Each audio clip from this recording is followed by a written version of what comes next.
দর্শক, শ্রম উপদেষ্টা ব্রিগেডিয়ার শাখাওয়াত হোসেন কথা বলছেন, আমরা সরাসরি সেখানে চলে যাচ্ছি। ইচ্ছা করে এসছে এই ভ্যান্ডালিজম করার জন্য এবং এই শ্রমিকদের নাম বদনাম করার জন্য।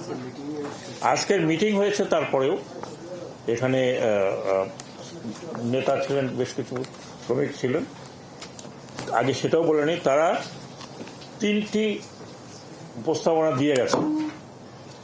ফ্যাক্টরি বন্ধ করে শ্রম আইন অনুযায়ী দেনা পাওনা ক্ষতিপূরণ প্রদান, এটা কিন্তু আমরা অলরেডি ডিসাইডেড মানে উই ডিসকাসড। শুধু আমাদের বাকি ছিল যে আগামী আগামী মিটিংয়ে আমরা ডিসাইড করবো যে হোয়ার to get this money from.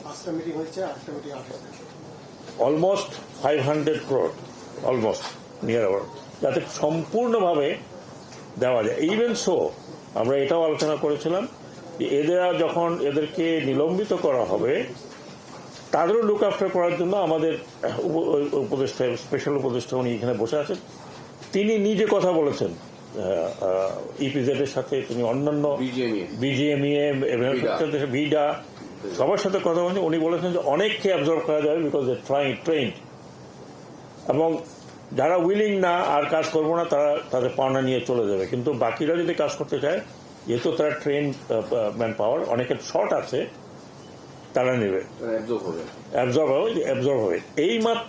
এই কয়েকটা বিষয়, পার্টিকুলার আরএমজি ছাড়া বাকিগুলোতে তেমন কোনো প্রবলেম নেই।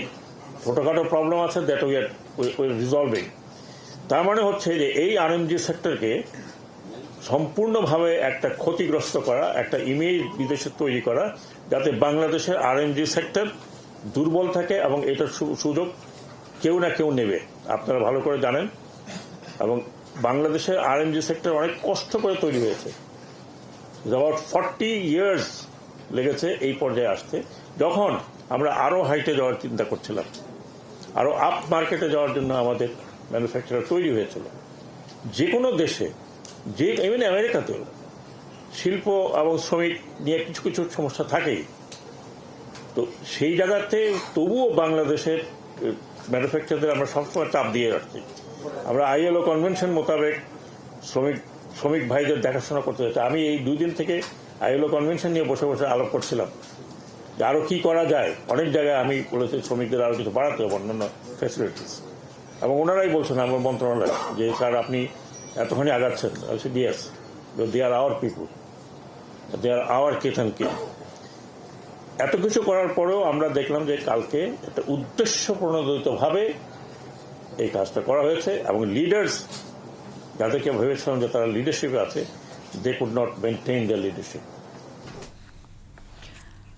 দর্শক, শ্রম উপদেষ্টা ব্রিগেডিয়ার শাখাওয়াত হোসেন কথা বলছিলেন, আমরা সরাসরি সেখানে ছিলাম।